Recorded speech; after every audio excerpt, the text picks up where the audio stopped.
Well, welcome back to our class on algorithms and data structures. We're continuing on in our exploration and survey of a number of different data abstractions here. And so we've covered hashing, we covered trees, and we're going to do a Java interlude, and then we'll be kind of coming into some final things that are interesting and bringing together a lot of the stuff we've talked about previous to this. And so let's go in and do this relatively speaking short lecture on the last Java interlude, and this one's going to be on cloning. So we'll be talking about clonable objects as well as cloning an array. And so a little bit of an introduction here. Segment Ch25 of the Java Interlude 6 created a list of mutable objects in sorted order. Unfortunately, the client of this list could modify the objects so that they are no longer sorted. As you saw then, one solution is to always place immutable objects in a sorted list. A more involved solution has a list copy the client's objects. The list then can control what the client can and cannot do to the copies. This interlude examines how to make a copy or clone an object. So let's start to talk about clonable objects. So in J9.1 in Java, a clone is a copy of an object. Typical. Let me start over. So in Java, a clone is a copy of the object. Typically, we clone only mutable objects because sharing an immutable object is safe. Cloning it is usually unnecessary. The class objects contains a protected method clone that returns a copy of an object. And so this method has the following headers: protected object clone, throws, clone not supported, exception. So anyway, that's a little bit of an introduction. So since clone is protected and since object is a superclass of all other classes, the implementation of any method can contain the invocation super.clone.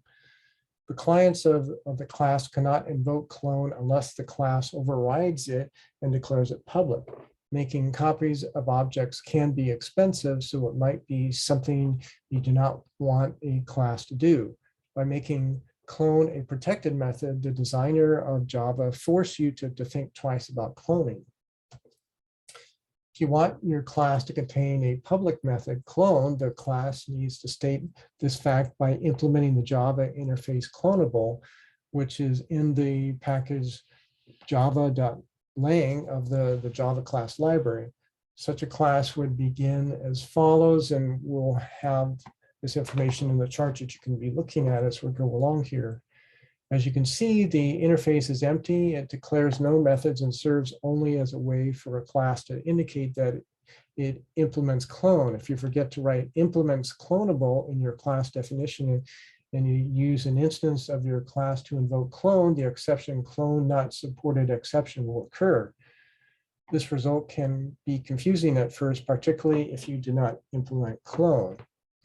So let's take an example, cloning a name object. Let's add a method clone to the class name of segment B16 in appendix B. Before we begin, we should add implements clonable to the first line of the class definition.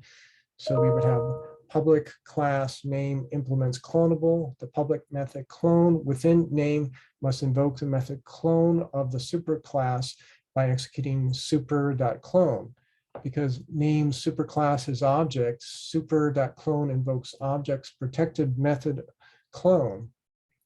Object's version of clone can throw an exception, so we must enclose each call to it in a try block and write a catch block to handle the exception.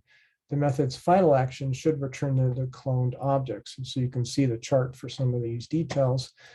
Since super.clone returns an instance of object, we can cast this instance to name. After all, we are creating a name object as the clone.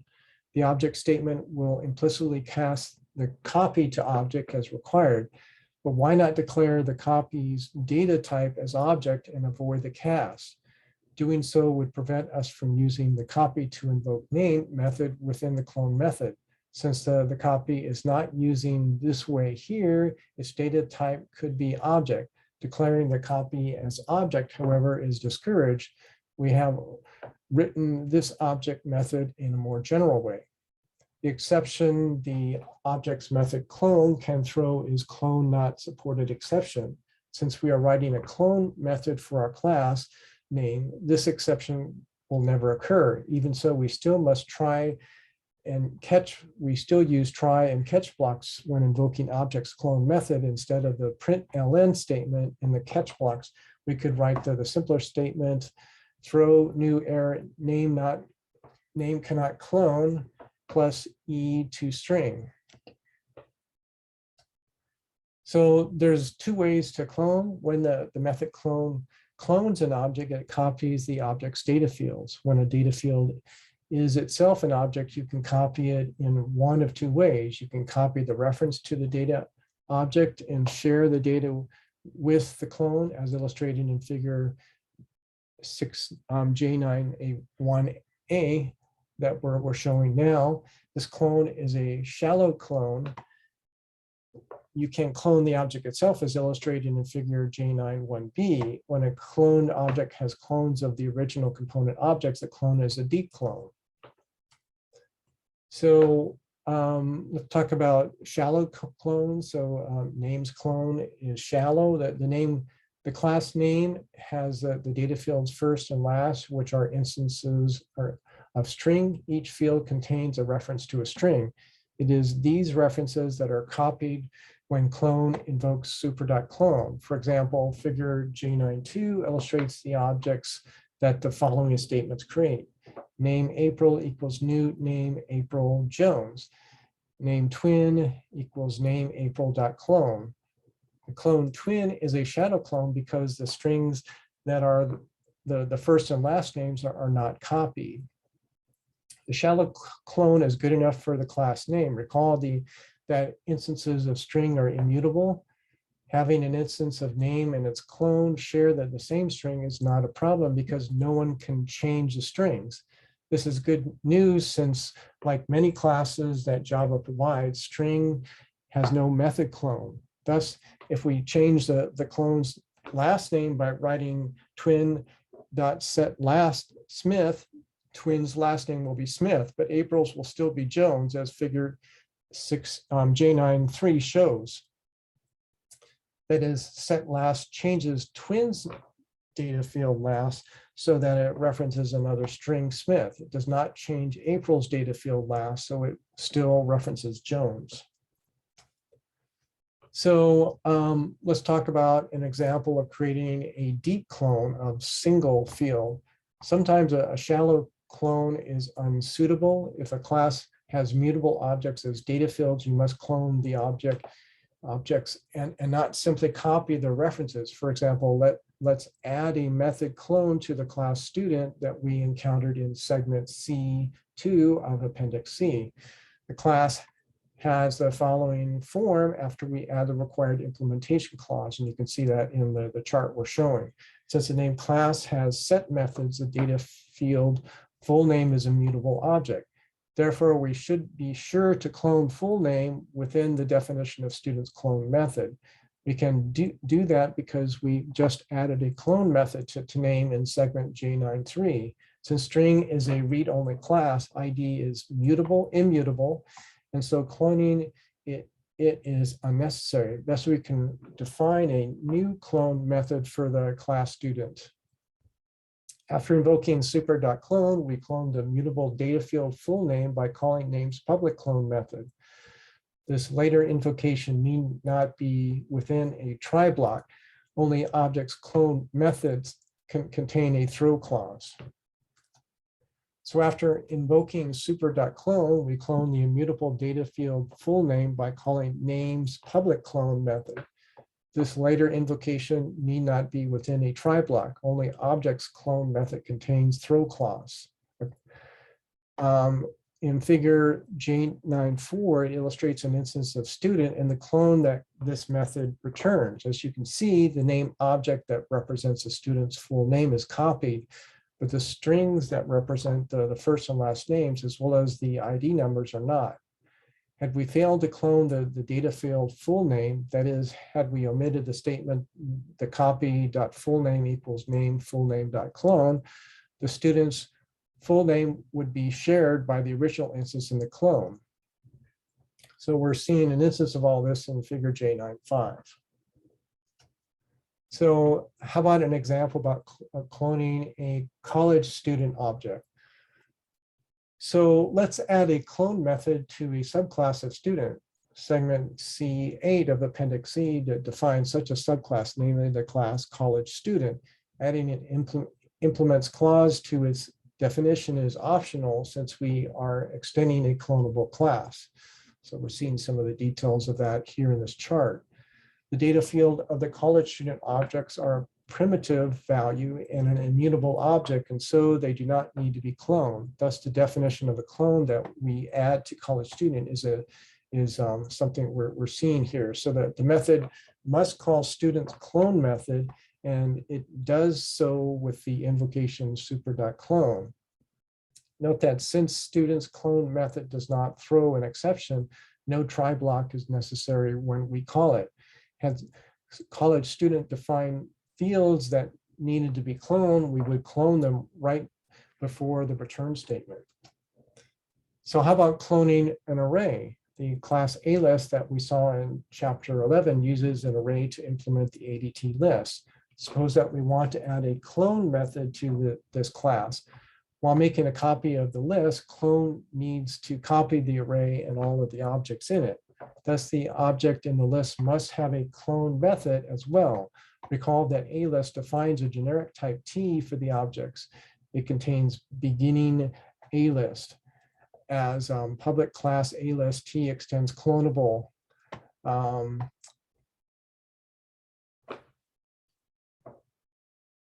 So anyway, so we'll just think about that some more. And so I'm just going to move on from there. So we see in this chart the getting some of the Java implementation of A list, one of possible ways, and there may be some issues here that are not ideal. And so let's further this along. We then can begin A list with any one of following several statements. Public class A list T extends copyable, implement interface list T clonable. So basically we have a, implements list interface. So we have that first case, we have public class A list T extends copyable, implements list interface T copyable. And then we have public class A list T extends copyable, implements clonable list interface. So a couple possibilities that we can have here. When clonable list interface is defined as follows: public interface clonable list interface extends list interface T clonable or clonable. So the notation A list T extends copyable requires the objects in the list to belong to a class that implements our interface copyable. Note that the clonable list interface extends two interfaces, list interface and either copyable or clonable.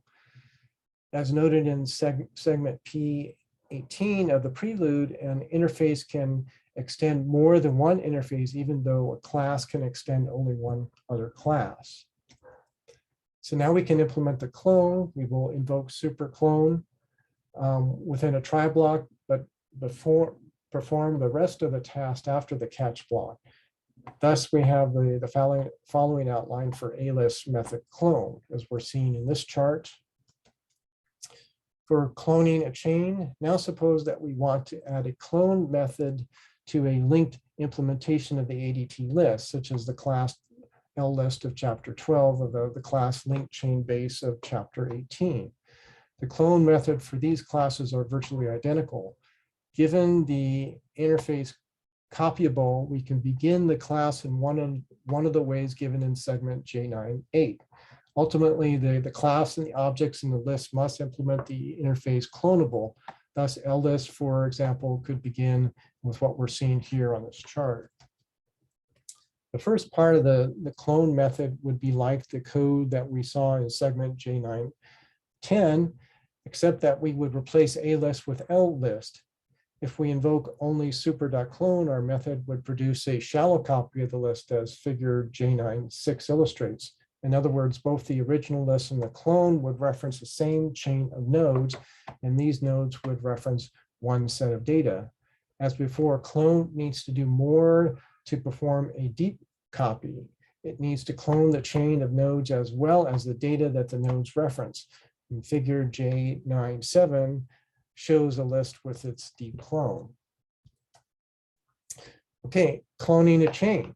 For ls clone method, invoking super.clone in statement equivalent to lst, the copy equals lst super.clone, the method then must clone the chain of nodes that stores the list data. To do so, the method needs to traverse the chain, clone each node, and link the clone nodes appropriately. We begin by cloning the first node so that we can set the data field first node correctly. And so that would be the copy.first node equals node first node dot clone. Next, we traverse the rest of the chain. A reference new references the last node that we have added to the new chain, while the reference old ref keeps track of where we are in the traversal of the original chain. The statement new ref dot set next node old ref dot clone is what we would use to clone the current node in the original chain along with its data, and then links the clone to the end of the new chain. Recall that the node's clone method also clones the data that a node references. Figure J9.8a illustrates the original chain and the new chain with its clone first node. So figure J9.8b shows the new chain with its clone second node. Okay, here we're just showing the revised node appears in LList, and so you can see that. And here we have the code. A little bit more information here. The code in the previous segment assumes a non-empty chain of nodes. A complete clone method that follows checks for an empty chain and suppresses warnings about unchecked casts. So we're just more of that. Here's the part 2.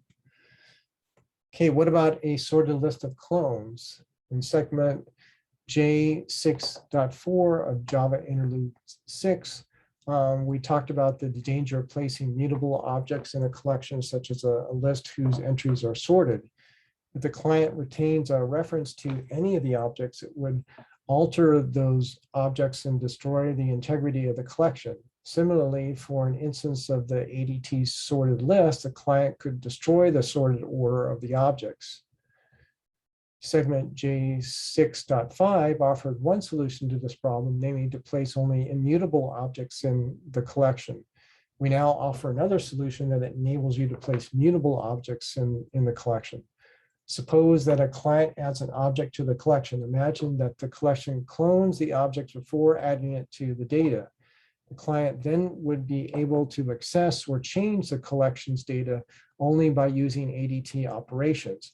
It would not have a reference to the clone that it could use to alter the clone. Of course, this scenario requires that the added objects be clonable. Let's examine the details of such an implementation of the ADT sorted list. So in segment 17.1 of chapter 7, we noted that the objects in a sorted list must be comparable. That is, that they must have a compare to method. In this case, we also want the objects to be clonable. Segment J9.8 refines an interface copyable that declares a public method clone. This interface will enable us to bound the generic type of the objects we place into the sorted list, as we'll see soon. A class that implements comparable and copyable must define the methods compared to and clone. For example, the class name mentioned in segment J9.3 could be revised by adding the method compare to in addition to the method clone. The method clone is given in segment J9.3, and we wrote you wrote compared to when you answered question 1 in the Java Interlude 5, if you worked on that question. Since we want the sorted list to contain only objects that are both comparable and copyable, we can revise our interface for a sorted list. You can use this interface in the definition of class linked sorted list of clones. With these logistics out of the way, we propose the following changes to the implementation of the ADT sorted list. You can apply these changes to the implementation discussed in chapter 17 and 18 and add place a clone of the desired entry into the sorted list instead of the entry itself. That is place new entry.clone into the list instead of new entry. Thus, the body of the method could begin with new node equals new node t new entry.clone. Since a clone returns an instance of object that cast to the generic type t is necessary. In get entry, return a clone of the desired entry instead of the entry itself. For example, you could return t result clone instead of result. So let's examine these changes more closely. Suppose that a client has a reference new entry to an object and that it adds the object to a collection. The collection clones the object and adds a clone instead of the original object, as figure J9 illustrates. The client has no reference to the collection's data. If the client modifies the object that new entry references, the collection is not changed. What if get entry did not return a clone of the desired entry, but instead returned a reference to the desired entry in the collection, as figure J910 illustrates? The client would be able to change the entry within the collection. So even though the collection contains a clone of the client's original object, get entry would give the clients access to the clone. With the ability to change this clone, the client could damage the integrity of the collection. Thus, it is necessary for get entry to return a clone of the desired entry. This is a clone of the client's original object, as figure J911 shows. Okay, well, thank you very much. That will end this Java interlude.